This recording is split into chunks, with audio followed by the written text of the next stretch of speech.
सीतापुर गांव में रहती थी एक चुड़ैल, लेकिन इस बात से गांव के लोग अनजान थे। जब तक पूरे गांव की एक एक औरत के गहने मेरे पास नहीं आ जाते, मैं इस गांव को छोड़कर नहीं जाऊंगी, चाहे इसके लिए मुझे लोगों को गायब ही क्यों ना करना पड़े। दूसरी तरफ गांव की औरतें बात कर रही थी।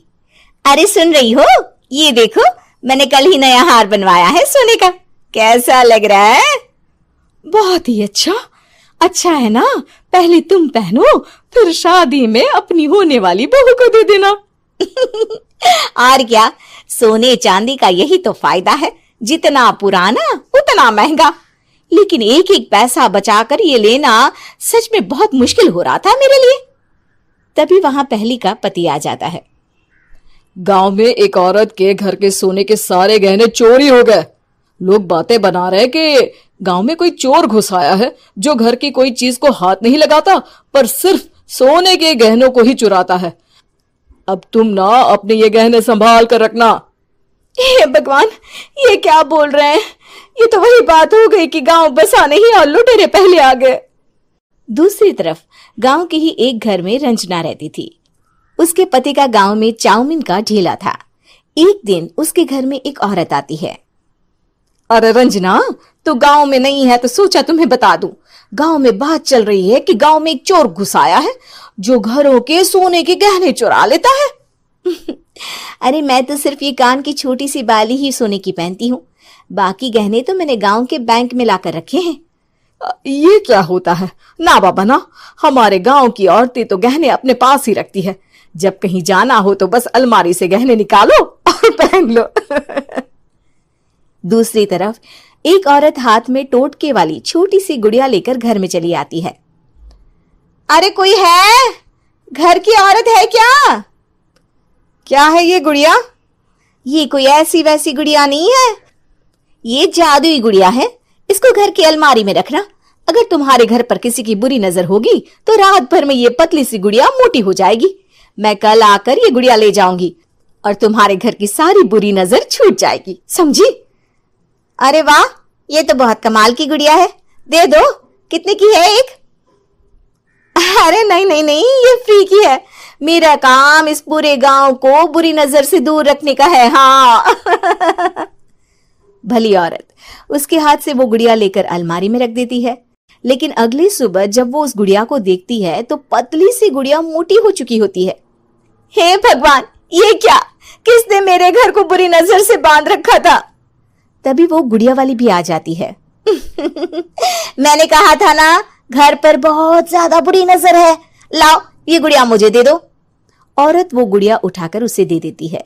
गुड़िया हाथ में आते ही वो औरत उसे लेकर सीधे गांव के बाहर की खाली हवेली में चली जाती है और साधारण औरत से चुड़ैल बन जाती है। अरे पगली, गांव वाली इस गुड़िया के पेट में तेरे घर के सारे गहने हैं।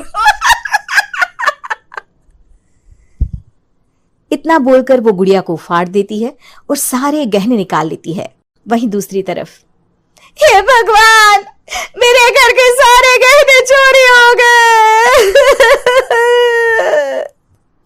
उस औरत के घर के आसपास लोगों का जमावड़ा हो जाता है और लोग बातें करने लगते हैं।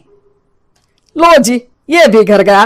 पता नहीं कौन चोर है जो इतनी होशियारी से गहने चुरा लेता है। कुछ समझ में नहीं आ रहा कि कौन है। लोग तो घर से कहीं जाते भी नहीं है, न ताला लगे न घर खाली हो, फिर भी रातों रात गहने चोरी हो जाते हैं। अरे हम तो कहते हैं लोगों को बारी बारी चौकीदारी करनी चाहिए, चोर को तो पूरे गांव वाले मिलकर पकड़ ही लेंगे।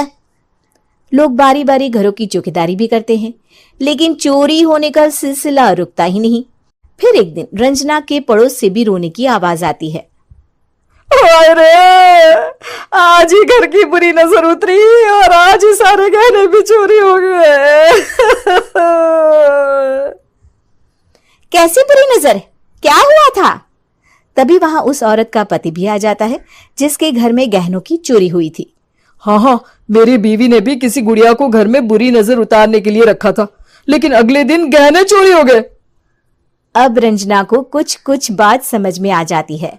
वो गांव वालों से कहती है, देखिए अब आप लोग चिंता ना करें, जल्द ही चोर पकड़ा जाएगा। उस नजर उतारने वाली गुड़िया को आज मेरे घर कोई भेज देना। फिर क्या था, चुड़ैल को लोग रंजना के घर भेजते हैं। पहली बार देखा है कोई खुद लुटने को तैयार बैठा है। तो तू है जिसे घर की बुरी नजर उतारनी है? ये ले गुड़िया, ये सुबह तक मोटी हो गई तो समझो तुमको और तुम्हारे घर वालों को नजर लगी है। हाँ हाँ, मैंने काफी सुना है। तुम ये गुड़िया मेरे घर छोड़ देना।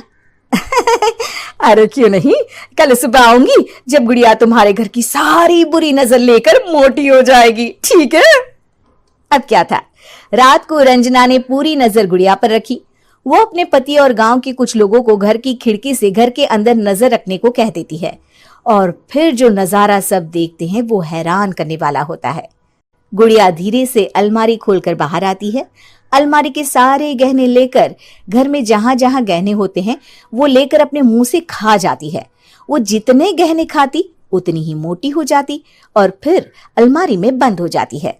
गांव वाले डर के मारे वहीं बेहोश हो जाते हैं।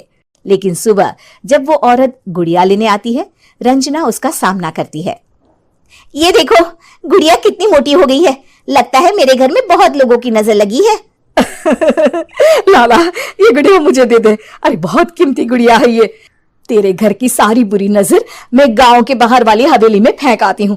शाम को फिर लोगों के घर इसे लेकर जाना है ना, इसमें तो मेरी जान बसती है, जान। रंजना गुड़िया को चुड़ैल की तरफ बढ़ा देती है, लेकिन फिर वापस ले लेती है और गुड़िया के हाथ मोड़ देती है। जैसे ही गुड़िया के हाथ मोड़ती है, चुड़ैल का हाथ भी मुड़ जाता है। अच्छा, तो ये वो गुड़िया है जिसमें तुम्हारी जान बसती है। अब सुन चुड़ैल, तेरी सारी हकीकत सबके सामने आ गई है। या तो गांव वालों के गहने लौटा दे, नहीं तो मैं इस गुड़िया की गर्दन मोड़ दूंगी।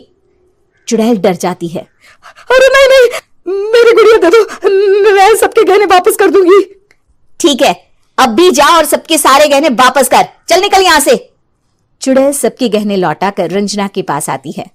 ला दे मेरी गुड़िया रंजना, इसके अंदर के गहने निकाल ले, लेकिन गुड़िया वापस दे दे। लेकिन रंजना जानती थी कि जैसे ही गुड़िया चुड़ैल को देगी उसकी शक्ति वापस आ जाएगी। चुड़ैल, तू तो चुड़ैल ही रहेगी, ये मैं जानती हूँ। अरे नहीं नहीं नहीं, मैं गांव छोड़कर चली जाऊंगी, किसी को परेशान नहीं करूंगी, वादा करती हूँ मैं। लेकिन रंजना उसकी एक बात नहीं सुनती और गुड़िया का सर उसके शरीर से अलग कर देती है। चुड़ैल सर अलग होते ही गायब हो जाती है। गांव वाले रंजना के साहस और बुद्धि की खूब प्रशंसा करते हैं।